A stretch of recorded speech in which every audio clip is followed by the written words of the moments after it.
Now at 6, we'll hear from the city of Joplin about reducing its public transportation services. Plus, how a local school is honoring our nation's heroes ahead of Veterans Day tomorrow. And why some Missouri parents aren't convinced by an Army Corps of Engineers report on radiation levels at their children's school. The 4 states' most watched news starts now. Joplin Public Transportation is reducing its public transportation service due to a driver shortage. This is KOAM News at 6. I'm Dow Quick. Joplin will suspend the Sunshine Lamp Trolley service until further notice, and riders will be referred to the MAPS service that provides curb-to-curb service. The suspension will start on November 28th. We have a staff shortage. We just can't meet the staffing challenges that we've seen over the last few years. We've had some retirements take place, reducing our staffing, and we just can't operate the full route system that we normally would do. So we're going to shift gears a little bit. We're going to move into the MAPS system, expand our routes there, and roll those remaining staff from the trolley program into the MAPS service. MAPS has been in operation since 1997, operated independently of the trolley until 2007. Big cold front moving in. Let's check in with Doug. Yeah, very strong cold front is pushing into the region. Everybody is really going to cool off as we go through the next 24 hours or so. You can definitely see where the front is. Stockton Lake to about Carl Junction, Columbus, back toward Veneta. You got 40s on the north side. You got 70s on the south side. And along and behind that front, we're getting showers, even a few thunderstorms, which have been developing, especially on the Kansas and the Oklahoma side. I don't anticipate any of these to be severe, but we could have some moderate storms popping up. Iola, over toward Eureka, Fredonia, Neodesha, Independence, Sedan, just to the west of Bartlesville. And these will continue to really get generated over the next few hours. Here's 7:30 p.m. Rain increasing on the Kansas and the Oklahoma side. Really not much is going to get in southwest Missouri until late this evening. Of course, we're going to break this all down for you coming up here in just a bit. See you then. Tomorrow is Veterans Day, but a few area groups are taking time today to honor the brave men and women who've served our country. Galena High School treated local veterans to breakfast and performances from the band and choir. For 26 years, Galena has hosted a veteran celebration where students get to meet a local veteran and put on a performance showcasing patriotic music. Each year we have a Galena graduate come back and speak to our kids, and just so our kids can see what it could be like for them one day if they join the military and serve our country. Students also made posters and flyers to show their support for local veterans. The American Legion Post 13 in Joplin also honored veterans today. Volunteers with the post took some time to plant American flags on the graves of veterans at Peace Church Cemetery. To Veterans Day, which is tomorrow. And so today we wanted to come out and specifically put flags out on each veteran's grave that we know where they're buried. There are some that are unmarked and we don't know where they're buried, but we'll be putting a flag at a monument at the top of the hill that represents all those that are buried here. You can find more Veterans Day events on our website, koamnewsnow.com/events. A Missouri organization is providing support to several local organizations. The Missouri Children's Trust Fund announced more than $19 million in grants for 59 Missouri-based organizations. 12 of those are in Southwest Missouri. That includes the Children's Center, Children's Haven, Jasper County CASA, Rafa House International, and the Alliance of Southwest Missouri. All of the kids that we're going to get to protect and the families that we're going to impact by these dollars through the building. And so, you know, the building project is exciting in and of itself, but the fact that others, we can't do it alone, the others come alongside us to help invest in that is incredible. All of the organizations that received grants work to prevent child abuse and support children in need. An unusual twist in an Arkansas gambling case. A Green Forest man recently charged with operating a gambling house is now being sued by the business that supplied him with the machines. He's been linked to 4 of the houses across 2 states. Reporter Noah Tucker has an update from Harrison, Arkansas. More than 2 months ago, officers with Harrison PD and the Drug Task Force raided Platinum Internet Lounge in Harrison, seizing 33 slot-type machines and upwards of $50,000 in cash. You know, the people that you would see going in there, they're obviously just, you know, the clientele was always very, very sketchy. Several businesses around there say they've had issues with the lounge bringing unwanted guests to the strip center. Some problems we've had is just kind of people trying to break into cars. We've had some toolboxes stolen from customers in the front, like during broad daylight. The owner is now facing gambling charges in 2 Arkansas counties. The Drug Task Force says investigation is still going. Now Daniel Scalorn is being sued by the company who supplied him with the machines. According to court documents, Dark Knight Vending accuses Scalorn of breaching his contract by using the machines for illegal purposes at 2 of his locations in Arkansas, Green Forest and Harrison. Businesses in the Harrison Center say things are improving there since the raid. Gotten a lot better. We don't really have to worry about people loitering around here or breaking into cars or just causing problems anymore. It has been much quieter. The traffic down there has lightened up. You don't see people coming in and out all day long. Court documents show that multiple locations operated by Scalorn have been closed for the time being, including several in Arkansas and one in Nixa, Missouri. As for the neighboring businesses here, they hope it stays that way. I don't think that there's a way that that's legal. It feels much better now that they are gone. We don't see those type of people down there, you know, on the other end of the building anymore. Scalorn is set to appear in court again later this month. Coming up, what the U.S. Army Corps of Engineers found at a Missouri school dealing with radiation concerns and why parents, some of them are skeptical. Plus, Missouri Southern unveils a new high-tech way for nursing students to get training. A school in Missouri gained national attention after a study showed high levels of radioactive material at the school, stemming from nuclear testing in World War II. Now the U.S. Army Corps of Engineers says they've received preliminary results that show no areas of concern at Jena Elementary School in Florissant. But some parents are not convinced. Reporter Gabriela Vidal has more. We are here to see this project through. In providing answers, we want our school to be safe. It must be safe. It must be cleaned up. We want Jena fixed. We want it fixed yesterday.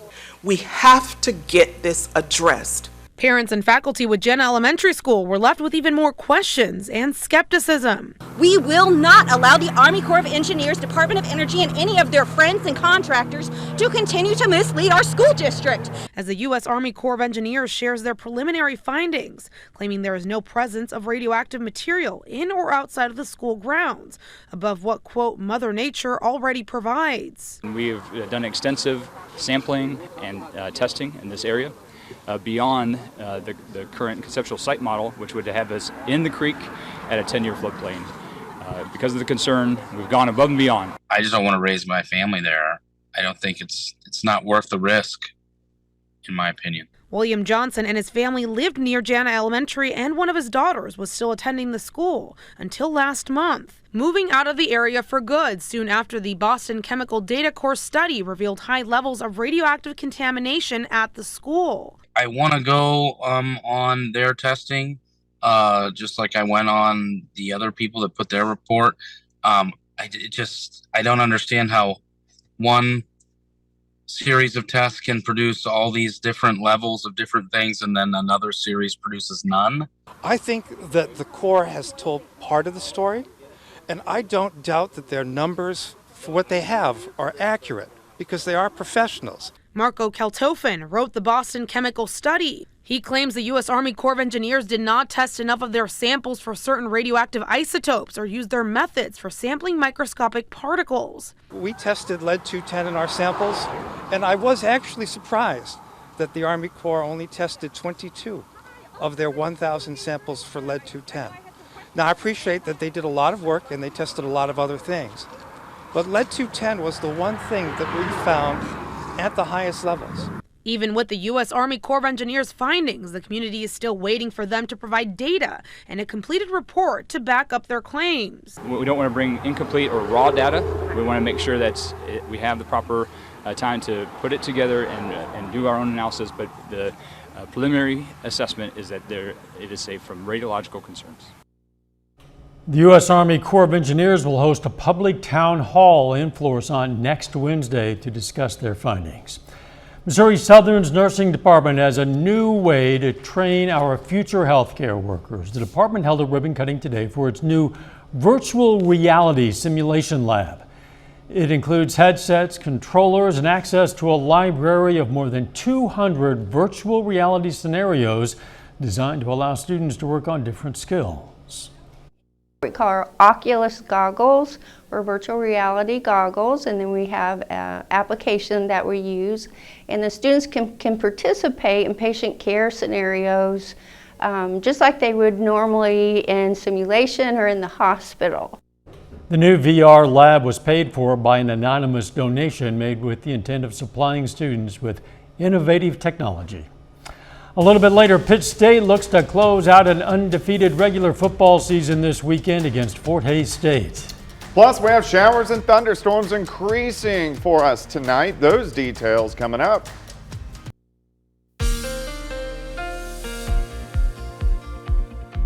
Well, it definitely turned out to be a mild day once again for us today. Also on the windy side, but showers, even thunderstorms starting to develop. And this is what we're going to see as we go through the overnight hours tonight. Lander Chevrolet Tower Cam. It's dark, of course. We're looking at I-44 east and westbound. Dry in the metro right now.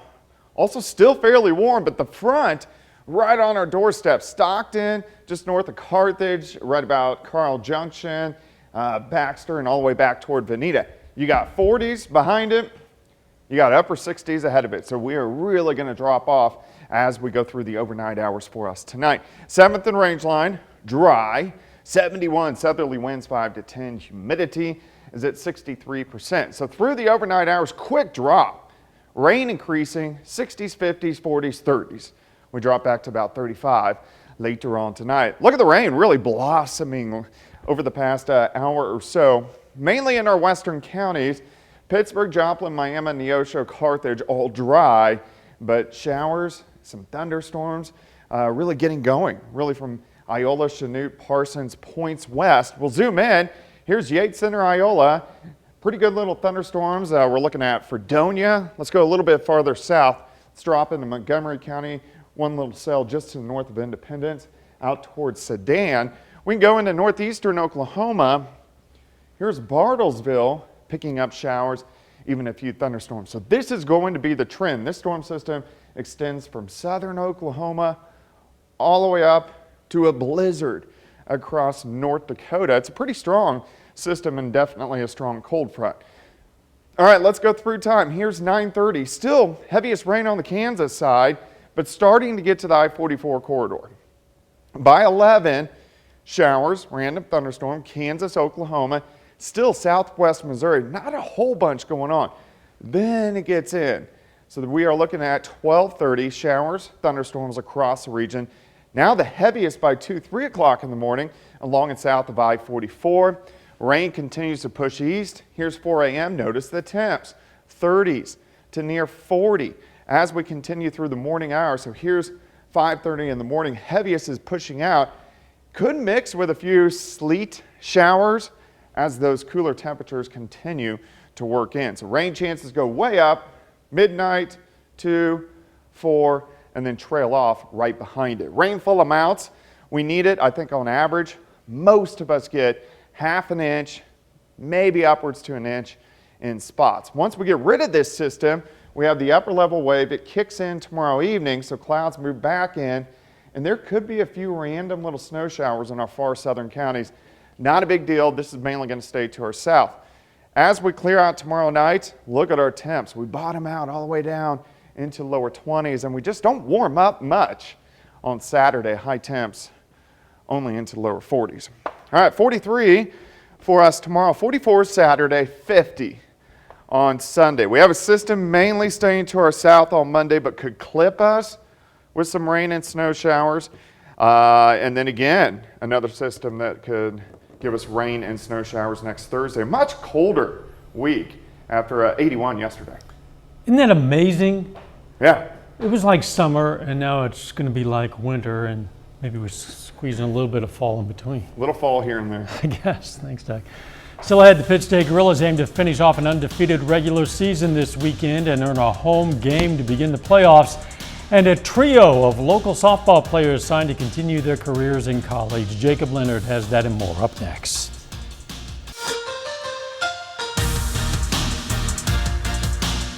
The Pittsburgh State Gorillas finish up the regular season this weekend. The Gorillas host Fort Hays State on Saturday in their 11th and final game of the regular season. Pittsburgh State 10-0 heading into this one. Last week they went on the road and beat Washburn to claim the outright MIAA League championship. And while they've already won a conference title, still got a lot to play for on Saturday. Pitt State's trying to finish off a perfect regular season and make sure they secure a home game to begin the national playoffs. For all of us, we've never experienced a playoff game, and a playoff game here would be incredibly special. And I think that's plenty enough motivation for us to keep going. We want to finish the season in a positive way for our seniors too. Their last regular season home game and have their families and friends. And we have senior day going on, so we want to make sure that we do it for them as well, and then certainly position for postseason. We have a few local student athletes signing today to continue their careers in college. We'll start in Galena with Blaze McNeamer signing to play college softball. Now, McNeamer signs today to go Division I and play at the University of North Texas in Denton, Texas. She's a multiple-time All-CNC player, and as a junior last season, was first-team All-State and a unanimous first-team All-Conference outfielder. It means a lot. I think it's really just my family has got me here, and I think they want to see me succeed in the world, so it's a good opportunity for that. I really loved the coaching staff there. They seemed like they would definitely take good care of me there, and we'd have a lot of fun. In Fairland this afternoon, two more softball players heading to the college level. Kinley Powell is headed to Southeast Kansas, signing to play at Labette Community College. Erica Schertz is going Division I, signing to join the Wichita State softball program. Now, Schertz, no doubt one of the best we have in the area. She's an All-State selection, a 4-time All-District player, and 2-time District Player of the Year. She finished with 114 wins as a pitcher for Fairland. I think the coaching staff really set them apart from other schools, and whenever I went on my visit, I just felt at home, and I just felt that's where I needed to be. I'm not as nervous. I'm on a really high-level travel team that's helped me prepare for Wichita State and be ready to impact the team once I get there. They had good plans for me. They explained everything to me really well, and they seem very interested in me. I just want to stand out, hopefully get a scholarship to continue my career on the next 2 years, and really just play my best. Today is the opening day of the MIAA volleyball tournament in St. Joe, Missouri. In the quarterfinals, check this out, Pitt State knocks off third-seeded Central Missouri in a sweep this afternoon. 17 kills, 15 digs from Meg Otten. Pitt State moves on to face Nebraska Kearney in the tournament semifinals tomorrow night. As for the Missouri Southern Lions, they're the 8th seed facing top-seeded Northwest Missouri. That one actually still going. The Lions trail right now 2-0. That's a look at sports. We're back with more news after this. Take time now to honor a local veteran. Robin Dennison of Carthage served in the Navy in 1983, stationed in Beirut, and we're proud to salute Robin Dennison, a 4-state hero. Here's a look at what's coming up on KOAM News at 9 on Fox 14. Another local school district is considering 4-day school weeks. Also, the Democratic and Republican candidates in Georgia kick off their runoff campaigns. Those stories, a lot more tonight. KOAM News at 9 on Fox 14. If the temperature hasn't yet dropped at your house, hang on, it'll be dropping soon. Yeah, strong cold front rolling through the region and showers and thunderstorms increasing as we go through the overnight hours, but most of these are going to be out of here by morning. A little bit of sunshine, high temp only 43. Final sports notes. Right now, Pitt State football is number 3 in the regional rankings. The top 4 will host in the first round, so likely they win on Saturday. I can't say with 100% certainty, but if they win, they're going to host a playoff game. Thanks for joining us. See you at 10. Let's make it a great evening.